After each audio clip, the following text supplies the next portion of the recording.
Hello, hello, friends. We missed you guys, but we had a girl getting married and another graduating, so we needed a break. This time, however, we're back with a recap on the Monaco race weekend and one of our favorite tracks in the group. So let's go ahead and dive into what went down. To start, we wanted to go over some circuit/race updates. For the first time, all drivers are required to make at least a two-stop pit during the race, utilizing a minimum of 3 different set of tires. This rule applies in both dry and wet conditions, with Pirelli providing the softest compounds, which are C4, C5, and C6s. We do cover all tire compounds in an earlier episode, so go check it out to encourage various strategies by teams and drivers. This mandatory 2 pit stop rule in particular is expected to create additional opportunities for position changes throughout pit stops, maybe seeing a little bit more of a diverse grid change and some more overtaking. We'll see how that comes into play with strategy. Also, significant resurfacing has been undertaken, covering approximately half the circuit from turn 12 to turn 3. Additional modifications to curbs and guardrails at various turns aim to improve safety and performance. I have something to say. I think the pit stops is why a certain person did not win this weekend. I definitely think strategies for some of the teams were pretty spot on, and then for others, it was like, what are you doing? But before we dive into that craziness, let's talk about some pre race fun and updates as we go into the weekend. So for me, it was Charles's helmet, the baby blue. It was really pretty. I also thought it matched his race suit like perfect, and I was just overall here for it, and I hope he continues to do that. I think I've only seen him do that for like the last 2 races or 3. But if he stays with Charles or like with Ferrari, I hope he continues it. Also, this weekend, we saw McLaren have new race suits and a new livery for their collab with OKX. And honestly, I'm here for it because anytime Lando's in a white suit, he's great results. So I'm not complaining. Not complaining at all. But I did love the whole retro look of the team this whole weekend. It fits the Monaco vibe, and I'm so here for it. I really was obsessed with the cursive on the race suits for like their names. I thought that was a very aesthetically pleasing touch, versus like the bold capital letters italicized Lando, Oscar. It was like a nice little touch, so I was here for it. And then another driver that I'm locally becoming a little obsessed with, like Hadjar. Like that man's my person. He had a race helmet for Senna, as a tribute to him, and that was really cool to see. I mean, we're seeing more drivers be doing like Senna tributes, versus helmets or like other options, and I am here for it. I also would like to say that they ate this weekend with every single outfit they came into the paddocks with, specifically Lewis. I know Melissa would appreciate me saying this, the 3-piece custom suit. Chef's kiss. Beautiful color tone on him. Very big fan. I'm also here for drivers showing up to paddocks in like their old helmets after like riding in on like a bike or scooter or like something like that or moped. I'm here for it. Like, so sick. But moving on throughout the weekend, we had FP1 and not really anything exciting except Lance Stroll causing an early red flag because he kind of brake checked Charles, and caused a collision. The good thing is, I'm pretty sure he got a grid penalty for that. But in the radio, Lance just said he didn't even hear the blue flag. Like, he didn't. He heard it after he had hit Charles. But also, what's crazy is Charles had a lockup, not even like right before that, like a little earlier, and had to come out from that. So he was fighting demons out there. Your top 3 in FP1 were Charles, Max, and Lando. Then we had FP2, where we saw Oscar go into the barriers just a little bit, He just had a little tap and lost his front wing. So he triggered a red flag. And also, our favorite rookie, Isaac Hadjar, found the barriers twice during this practice session. Also, we saw Bierman overtake Carlos, which cool, but he did it under the red flags, which was triggered after Oscar's crash. So he ended up getting a 10-place grid penalty, and I'm very sorry for that rookie. He doesn't seem to be having the best luck so far this season, so I'm hoping that the remainder of the season we start seeing a little bit more of Ollie Bierman that we're used to, that we saw last season. Like He's somewhere. everybody mentioned, sorry. Oh, I just said he's somewhere. Oh, yeah. And then Max mentioning he was struggling with car stability, describing his Red Bull as a jumping like a kangaroo and experiencing headaches due to the bouncing over the curbs. Max and, like Meg mentioned, Isaac clipped or found the barrier while pushing the limits as well. Those boys were hustling. And your top three in FP2 were Charles, Oscar, and Lewis. The other Ferrari up there. Interesting. Then we headed into FP3 the following day. And speaking of Lewis, he found the wall during the session with just a few minutes remaining, sending his front right tire rolling across the circuit as the session was brought to a close early. He ended up having major right suspension damage, so bless those mechanics that had to do a full rebuild. I feel like Monaco was just not going well this weekend. Nico also had some issues, and he almost ate the barrier, but was able to just reverse and go back. Plus Max and Liam, and I'm pretty sure even Lewis were talking about low grip on the track. Your top three in FP3 were Charles, Max, and Lando. I do just want to say it was amazing to see Charles do so good on this track in all three practice sessions, and it gave the Tifosi some hope that we've officially, after last year and this year, got rid of the Monegasque curse. All right, now we are heading into qualifying. So in Q1, Kimi brought out a red flag after crashing into the barrier, and I was really surprised, to say the least, and my heart kind of hurt a bit, just because out of the rookies, I do love Isaac, but I have a soft spot for Kimi. I feel like he's really starting to become one of my favorite drivers, and I felt bad for him, especially after last weekend at his home race, not having a good time. Hopefully his luck gets better. But the eliminated drivers in Q1 were Gabriel Bortoleto, Ollie Behrman, Pierre Gasly, Lance Stroll, and Franco Colapinto. I think Lance Stroll is cursed. He's really not leaving that Q1 spot, is he? I don't think so. I really don't. Not until Adrian Newey gives him that new car, but even still, I don't know if a car will do any difference for that man. But we'll see. We'll see next year. Then, in Q2, the other Mercedes, George, brought out another red flag when his car lost power and he became stuck in the tunnel. I'd have to say I was a little confused why he decided to stop in the tunnel, because he seemed to have lost power, but way before the tunnel, where there were pull-off roads and whatever. So just a little confused. Do have to say it was quite iconic to see the marshals pushing his car back. That was kind of funny. But our eliminated drivers in Q2 were Carlos Sainz, Yuki Tsunoda, Nico Hülkenberg, George Russell, and Kimi Antonelli. Then we had Q3, where we saw, I would say, a pretty exciting battle for pole position and the rest of our top 10 positions.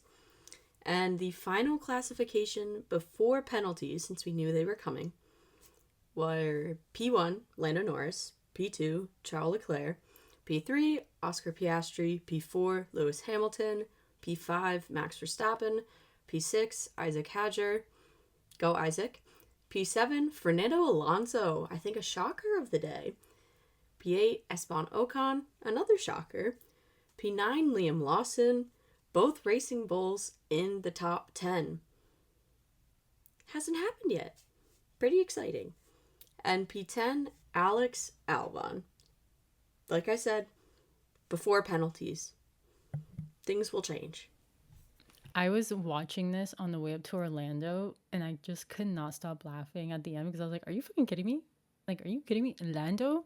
Charles? I was like crying laughing. I'm like, Charles, I was like, there's no way that this is happening right now.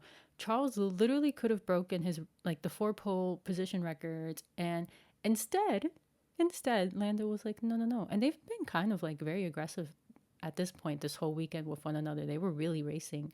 And Lando Norris ended up getting pole position for, if I'm not wrong, I think they said the first time ever, with a new track record too on the Monaco track. Like, please, go crazy. Go crazy, McLaren girlies. That includes you guys. You can go loud right now and go crazy. If you only could see Meg right now, literally just like showcasing her helmet or her hat and her flag. But no, insane. Especially since Lando's family was there this weekend. Iconic. It was amazing. I know Charles was so close, but I'm glad that I at least got to see my 2 faves in the top 2. But like Chelsea said, it was down to like the wire. Like, Charles gets at the top and we go, stop the clock. Like, we'll be completely okay with this. And then all of a sudden you just see Lando finish his lap, and then you're like, holy cow. Like, what the heck? The whole grid just, I would love to be there just to see how the atmosphere was in that moment, because that was insane just to watch on TV. And then, like Meg said, did y'all notice how good Isaac was doing? I was not expecting a V-carb of all cars to be in the top 5 at all. Some of these rookies are really cooking this year. What scared me the most is, like, I didn't even see him put a lap in until, like, the very end of quali either. So I was like, what is this man doing? Is he setting a lap, or is he just kind of giving up and, like, settling for 10th place? But then he put in that lap and ended up P6. Like, go off, my French king. Go off. I love him. I love him so much. But, like Hanna said, love to see Lando's family there. I'm convinced that Siska Norris is Lando Norris's good luck charm, and she now needs to be at every single race for the rest of the season. I've said it. But I have to give a special shout out to Soph and her brothers, because we were on FaceTime and all of us were screaming after that quali session, and it was pretty fantastic, I do have to say. So Soph and brothers, if you're listening, there you go. Now, in come the penalties. So, shocker, Lance Stroll was penalized for causing a collision during practice, 1 grid position, and then he also got penalized a further 3 grid positions for impeding during qualifying. Then as we knew, Ollie was penalized 10 positions for overtaking, like Chelsea said, under the red flag conditions, and then Lewis got penalized with a 3-place grid drop for impeding Max in qualifying. That was wild. Yeah. Considering it wasn't even Lewis's fault, like, he literally was just doing what he was told by his race engineer. Okay, wait, I'm glad you said that, because I didn't want to say that, so I was like, maybe she doesn't agree with me, but I don't think it was his fault either. No, I 100% believe it was not his fault. I think the blue flags were all messed up this whole race weekend, because we noticed that in the race day as well, and I'm like, what is going on, marshals? Or is it like a radio issue? I think it was a radio issue. Gotcha. I think it was radio. It was radio and telemetry, I believe, because I stayed on after, like, on F1 TV, and they were saying, or maybe it was on Twitter, but apparently in Monaco, the, like, GPS tracking is, like, absolute garbage, so it's hard to actually tell where a car is on track and if they're going slow or if they're going fast. So I think it legitimately was a glitch. Like, that's why there was the confusion. Because that's what happened to Lance. He was like, I didn't get the radio call. Like, he got it after he hit Charles. Yeah. So they said it's pretty much a known issue around Monaco where, like, interesting, that happens, which makes a lot of sense considering I feel like impeding is so heavy at this circuit.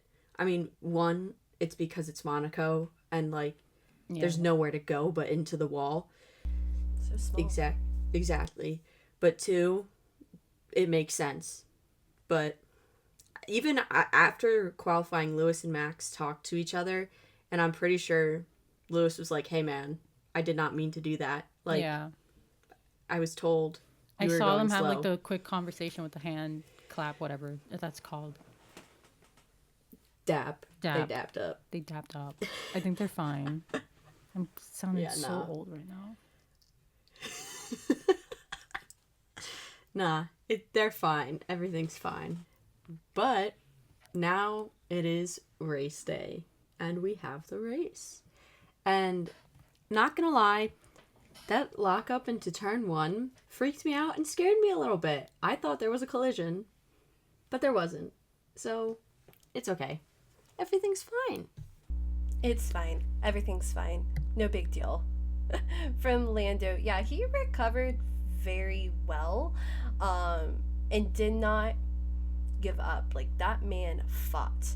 But lap 1, Gabriel Bortoleto into the wall. Not gonna lie, I don't know if y'all felt this way, but Kimmy kind of pushed him out of the way. Like, what the heck, Kimmy? But there was really no room to go anywhere, and that caused a virtual safety car. No, it's definitely what happened. He was trying to go in the inside, and it obviously just didn't go to plan. But Monaco is literally known for not being an overtaking race. Like, where you quali is usually where you get stuck for the rest of the race, unless something magical happens. I think that they were hoping that one or the other between Kimmy and Gabrielle would eventually like let off when they realized they weren't going to be able to go at the same time. But I think that they're both a little stubborn. Absolute masterclass of Oscar, though, for keeping Max behind him in the start of the race and going into the first corner. Like, I was just like, chef's kiss. Let's go. But we did see a virtual safety car from lap 1 till lap 4.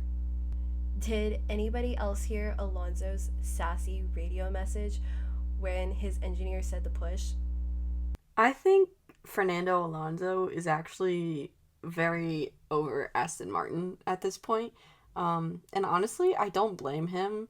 I think that team is a hot mess right now, and they're just totally focused on next year, and they've stopped just caring about this year. And honestly, love Fernando. Don't know if this is a hot take, but I feel like his time is kind of done.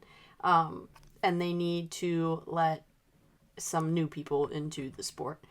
I don't know if that's a hot take, but he's been very sassy recently, not just today. I don't think it's a hot take. I think there's plenty of people that would definitely agree. Like, he's one of the drivers that could retire, and we'd be like, that makes sense. But I also feel like he's being held back at this point in Aston. There's no growth there. Like, I understand that now they have Newey, but in terms of like Fernando, like, you're done. Like, I really don't see in the span of Newey just starting and the rest of his career him getting a podium, not a podium. He gets podiums, like a championship, because let's say Aston starts doing everything now with him in 2026. I think is when we're going to see like the Newey car start going into play. Even then, I don't think it's going to take 1 year for the car to be a championship car. It took a few. No. Red Bull was not a championship car in their first year. Same with McLaren. So trust me, yeah, exactly. I've been known that. Williams has like been rebuilding for years. Like, everyone is going through a tractor thing. You know, everyone has to kind of go through a tractor thing. And I feel like we're going to see Aston go through a tractor thing, at least for like a year while they figure everything out. I also don't agree. Have a hot take of like maybe Lance I think should not be there. I love Lance. I love Lance so much. I just don't think that racing is his passion anymore, and you see it in how he drives. Sad to say this, but I always kind of think that now that they have Newey, that maybe he'll start saying, like, if you want changes, like, you have to get rid of XYZ in order to make those changes.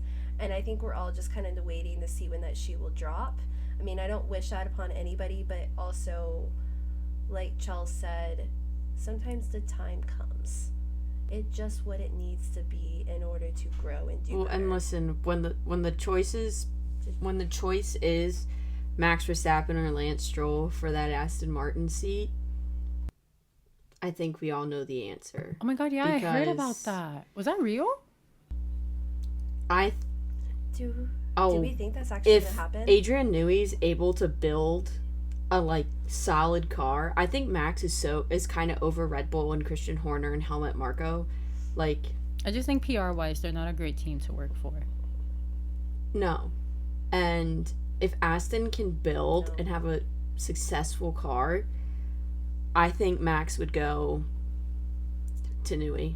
And I think Aston would do whatever they can to get him, especially if that Saudi Arabian company or whatever buys Aston from Lawrence Stroll. Buy Lance, hello Max. I'm calling it now. That's what's going to happen. Especially if Max doesn't win the Drivers' Championship this year. Which I don't see happening. It's Lando or Oscar. Not with where we are in the season, yeah. It's Lando or Oscar. That's honestly... But we can't count anyone out. Well, Oscar's kind of pissed at McLaren right now, though. Yeah.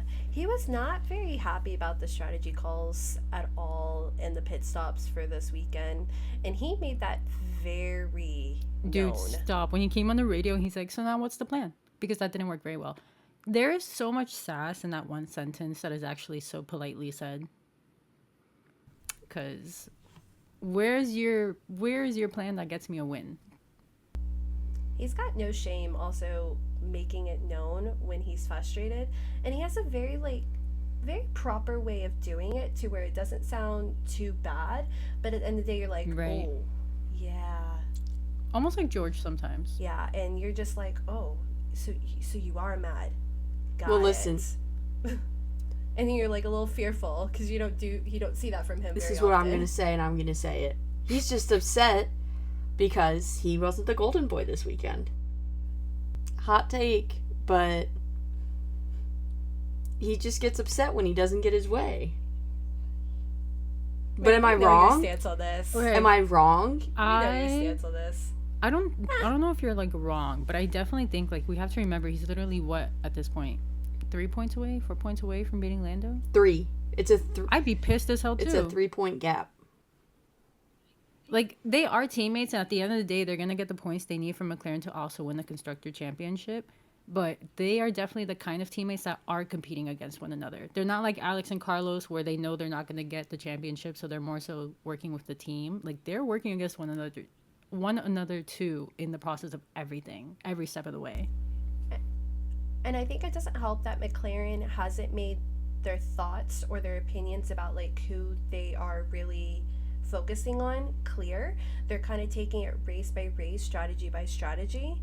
And I think that also could lead to some frustrations from the drivers because Lando's voiced that frustration in the past about how they've let Oscar do things and he's like, I'm the faster car, and then vice versa with Oscar. And so I think it's just a hard take with them. And I feel like though we would see that if it was a Lewis and Charles in that scenario because they both are very dominant drivers and in their respective teams prior to this, they were the number one driver versus now they're together with no clear differential that they've made known who's 1 and 2. And if they were battling, I don't know what Ferrari would choose. They probably would do what McLaren's doing and doing a case by case I think basis. they choose Charles. I mean, I feel like they've kind of shown that in the last couple of races. I only say no because they about just gave that. so much money to Lewis. There's no way they wouldn't choose him for something. That would be And such a so waste many of brand investment. deals. I think it would depend on certain situations, but I don't know. I feel like the problem with McLaren, like Hannah said, is they aren't picking a number one, and they're honestly too close in the Drivers' Championship at this point. Like, I don't know. And it's only, this is the 7th race of 25? I feel like at this point, very few teams have, like, a number one, though. The only Maybe one that I Red can Bull? think of, yeah, exactly. That's the only one I can think of. Because even Racing Bulls, they don't have a number one. No. I don't know if Williams has a number one. I mean, yes, I feel like they favor Alex a little bit, but at the same time, I would then contradict myself because they brought Carlos on. Carlos brought Santander, a big brand deal.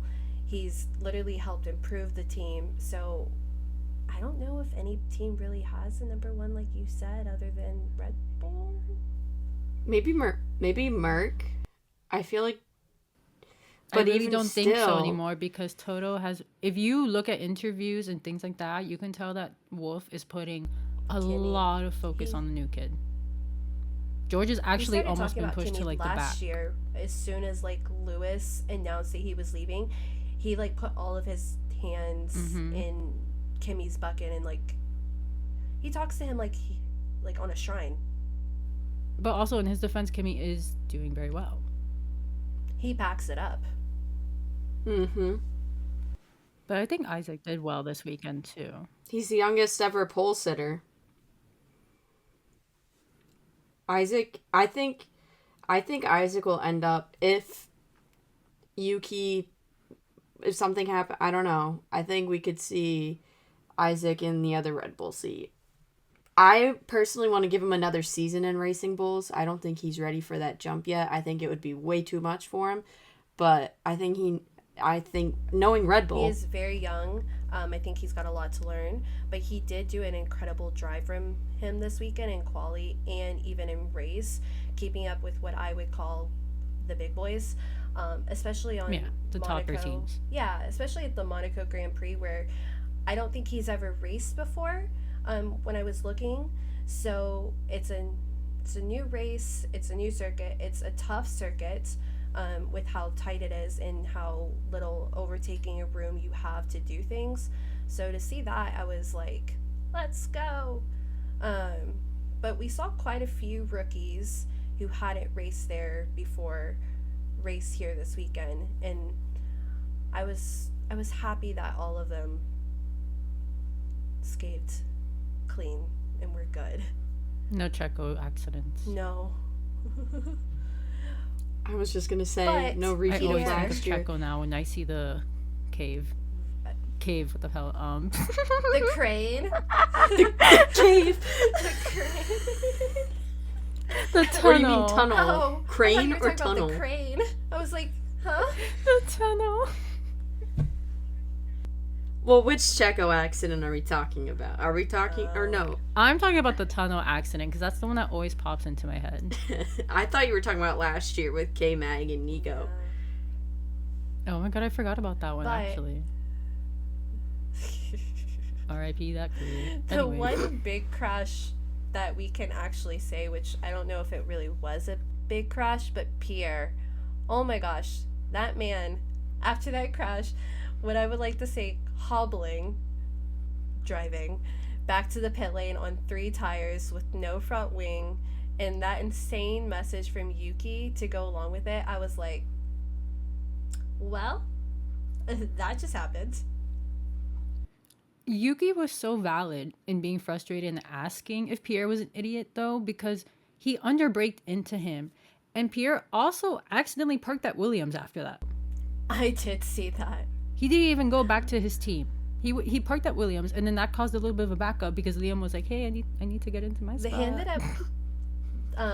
ended up closing down the pit lane because of that. And I remember Pierre saying he had no brakes, so I was trying to think to myself, like, Maybe he just ended up there. Did your car just stop? What's kind of going on? I guess that would make sense if he was just trying to do a rolling stop. Yeah.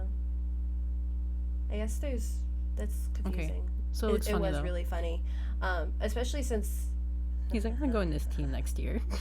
Especially since a lot of teams probably would have used the virtual safety car there to get that first or second pit stop underway, since the mandatory 2 pit stops, but they couldn't because of that, Right. because they had to close it down. So Pierre, oh Pierre. But Fernando retired as well due to mechanical issues and the car having smoke coming out of it. Now that man found one of the areas where the marshals were and were able to pull off safely. So the virtual safety car was literally like a minute, not even that. That man just, this weekend was just not for him. It really wasn't, because when he was on the track, he was also complaining about his tires. When they put him back out on the hards, he was like, I cannot drive in this. So a little bit of a mess from Aston on that point. I thought of a funny joke. The smoke coming out of his car, like, is like smoke coming out of his ears because of how mad he is. Like, it just like went like, I can see it. just so much anger. But I mean, rightfully so. He's like a what, 2-time world champion, right? 2 times. Mm-hmm. Yeah. Yeah, I think 2 with McLaren and someone else. Well, he won with Renault. Was it No, McLaren? he won No, with Renault. Renault.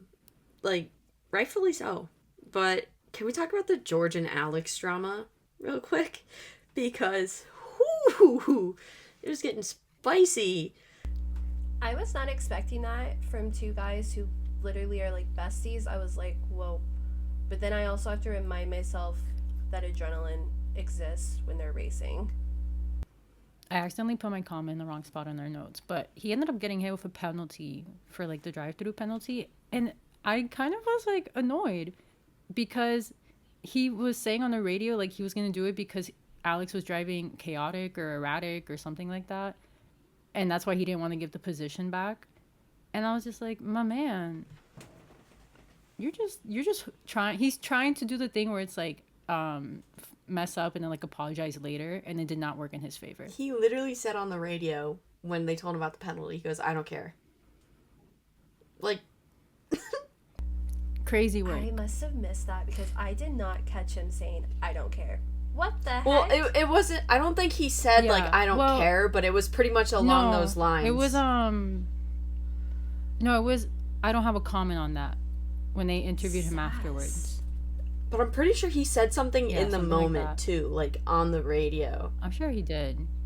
He was like, I'm not giving it back. Oh, I do. I was watching the highlights again later to see if I missed anything, and I did hear that, but I didn't understand the context of it. Dang.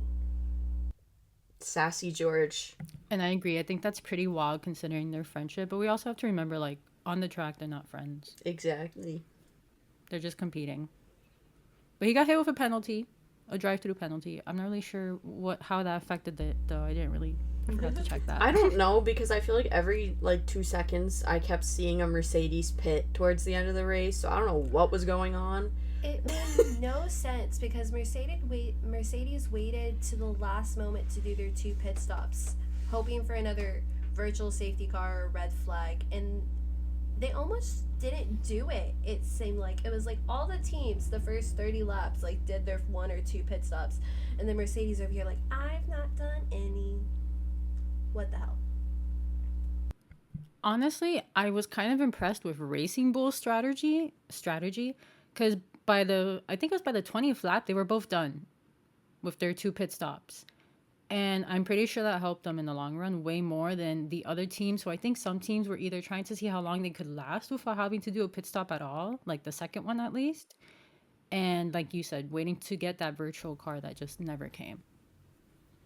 They relied on Monaco's messiness. I remember in the pre-race show, Ruth Buscombe was asked about like what some strategy calls she would do if she was still working with the team, and she was like, well, either most teams are going to do X or Z. X would be first lap, bring someone in, get the first one out, be done, which we saw with some of them because of Bortoletto's crash, so that ended up working. I think Racing Bulls was one of those. I think it was Yuki was Yeah. one of them. And then they would do the next one within the first 20 or 30 laps, and or they would do half and half. She said the risky call is how do you do the half and half though without messing up the race too much, because Monaco is so close that it's not like you can have that differential difference of seconds to offset grid placements. I think Max was one of the ones that tried doing the half and half because he went in really late the second time when he was like in fourth, and I think it dropped him down. Yeah. And I think that was hard as well because typically from Monaco, you typically start where you finish. And that kind of happens. Unless there's an accident. And that kind of happened this time in a regards, but we did see a little shift with the pit stops slash crashes, to be honest with you. But it wasn't as chaotic as we think or we're used to. But I will say, we talked about this briefly at the beginning, but the blue flags indicating that you were about to be lapped, it was not really there, and I think that caused a traffic jam slash backup as for some of the lead drivers. It did allow Lando to have a farther gap though in the lead, but also hurt Charles in the long run. And I think if that had happened, we could have saw Charles maybe close the gap and or take first, because that man did have incredible pace. I think Charles jinxed himself on Friday because he did an interview after FP2 and they were like, oh, you guys are doing so well already, blah, blah. He's like, yeah, I don't think the luck's going to go into the whole weekend. Why would you say that? Why would you say that when you already know the kind of luck you have? I feel like Monaco's like, okay, you got your one win. Like, you're good now. You know what I mean? Like, that's not fair. That man. Listen, I'm not saying I agree with it. Know. I just feel like knowing his luck, and Monaco is like, okay, you got it. Enjoy. What was funny though was during the whole blue flag situation where I was confused about that. In the back, they had footage of Ollie Bierman and Lance fighting, with like Bierman going over a curb and everything. I think I saw that. That man got some air, and he did. I want to say I read somewhere that he had ended up going into kicking the car into neutral, which then made him go slower, and then he had to essentially reset the car while driving. And then, because Bierman also... Meg's face is like, what the Yeah, hell? Bierman also What talked the about it in the after-race interview, and I'm over here like, I could barely drive going that fast. How do you reset a car after doing that? Just shows how much they're amazing at drivers. Honestly, though, what I really loved watching was the Williams teamwork, because I really feel like this year they're kind of kicking ass, like as a team. Like, not Alex, not Carlos, but like as a team. Because we got to see Alex and Carlos consistently helping one another this race. I don't know if you guys noticed in like the defense, but there was one point in the race where Carlos was behind Alex and he was just really trying his best to make sure no one could pass him because Alex was ahead of him by like a couple seconds already. And then there was another time where Alex was trying to help Carlos get into the pit stop and like have a clean break after. Yeah, he was like low-key, I think he was slowing down. And George actually called him out on it. George in the radio was like, oh, he's going suspiciously slow in front of me or something like that.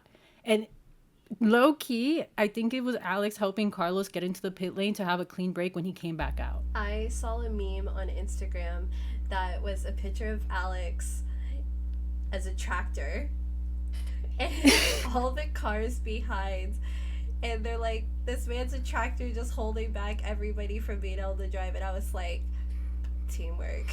That's why. Carlos got a pit stop in when that was happening. And it was like incredible to see how fast Williams did their pit stop as well.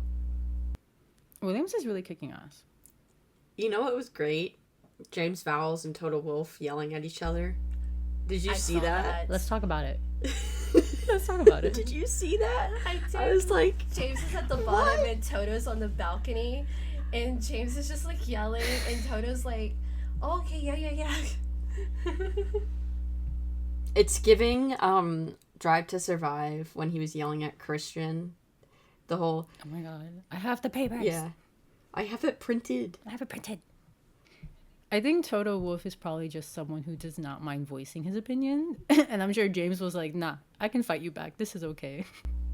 Didn't they used to work together? I feel like Yeah, James used to work at Mercedes.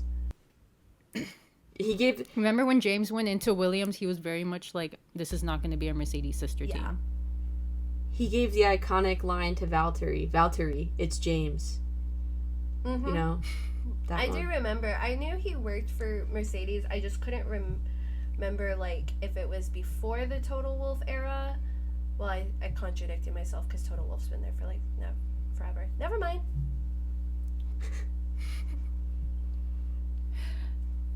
Drum roll, please.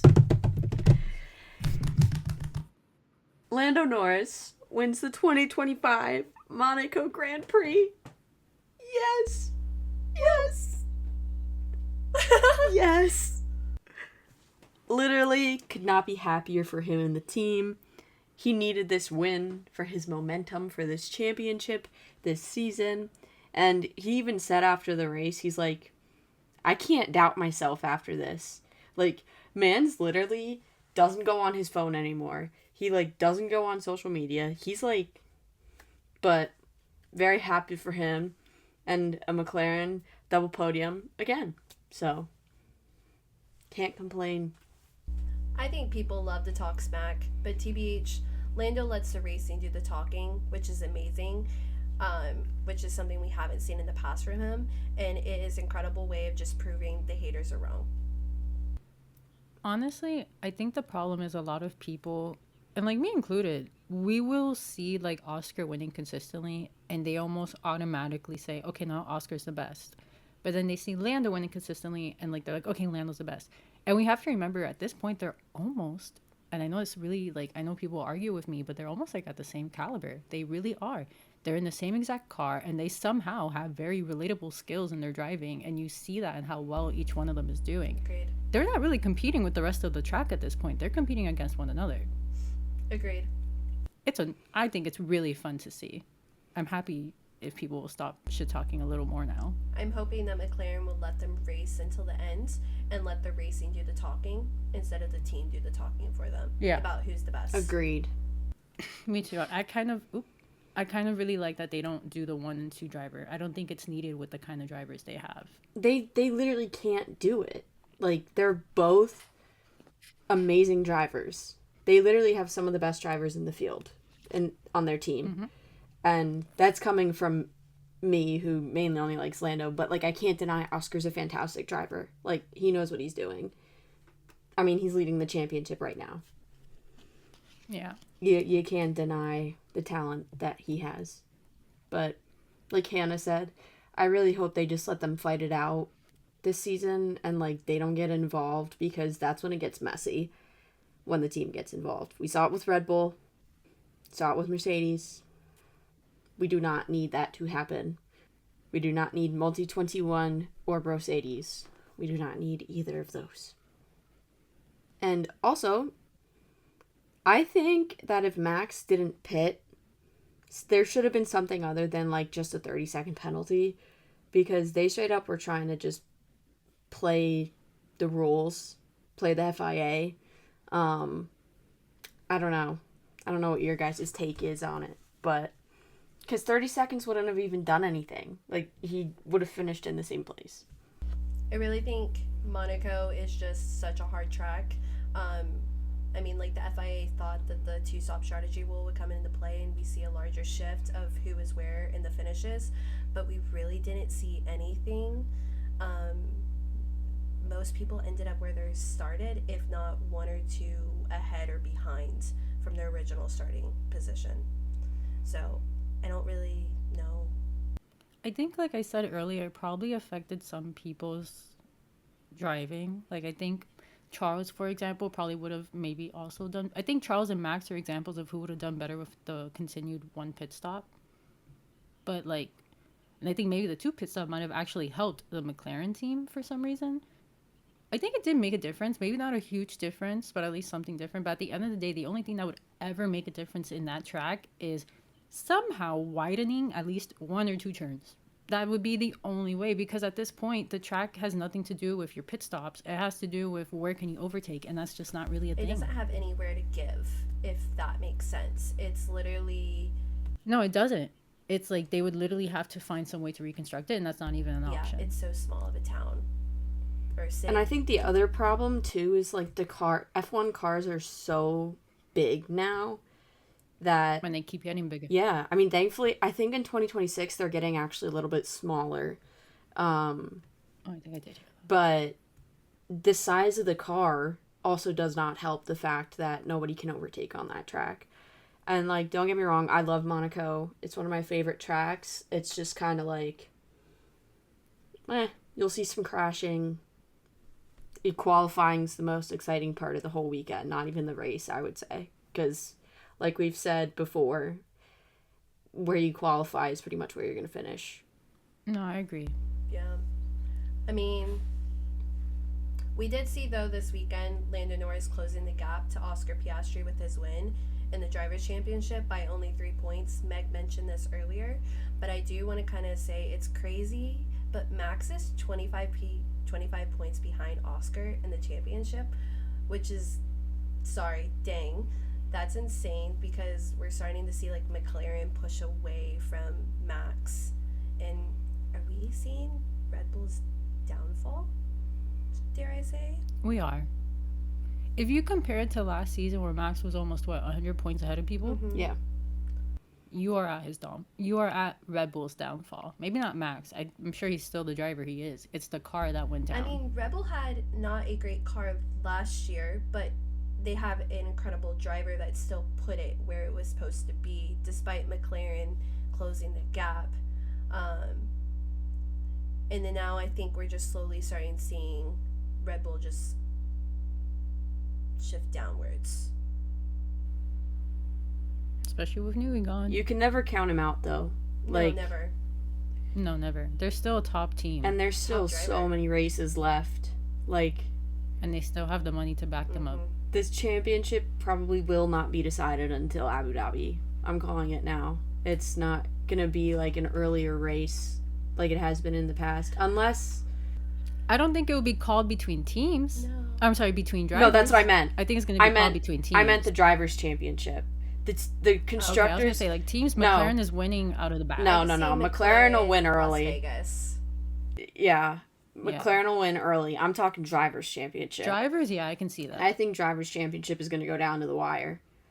Okay, well, speaking of predictions, are you guys ready to predict our next race? Yeah. Okay, I'm keeping it simple. Lando P1, Charles P2, Max P3. I'm gonna just follow suit with Meg here with the simplicity. Lando P1, Kimmy P2, and Alex P3. Please. Well, since we're going to Spain, I'm going to put Carlos up there in P3. I'm going to go backwards. We're going to put Carlos in P3. P2, Lewis. I think the boy deserves something. I do. And I think that if we could just fix what happened this weekend, we'll do amazing next weekend, right? You know, Ferrari, get it together, as always. And in P1, don't hate me, Megan. It's Oscar. Wow. Honestly, I like that lineup. I don't know why I have a weird inkling that something's not going to go well in Lando's driving next weekend. Like what? Yeah. I don't know. It's an inkling. I think he's going to hype himself up too much from this weekend. He has had this happened before. He's done that Yeah. before. I think it could go one of two ways. I think this weekend's either going to help him or hurt him. Mm-hmm. Yes. I always get really scared when drivers do really well because we've seen Alonso do it. You know, we've seen Max do it. We've even seen Checo do it when he was on the track. They do extremely well, and then suddenly they are nowhere to be seen. I don't think Lando's going to be nowhere to be seen, but I do think next weekend he might trip up. Consistency. But those are my predictions. And to close out the episode, we have a little fun fact for you. I guess 2 fun facts for you.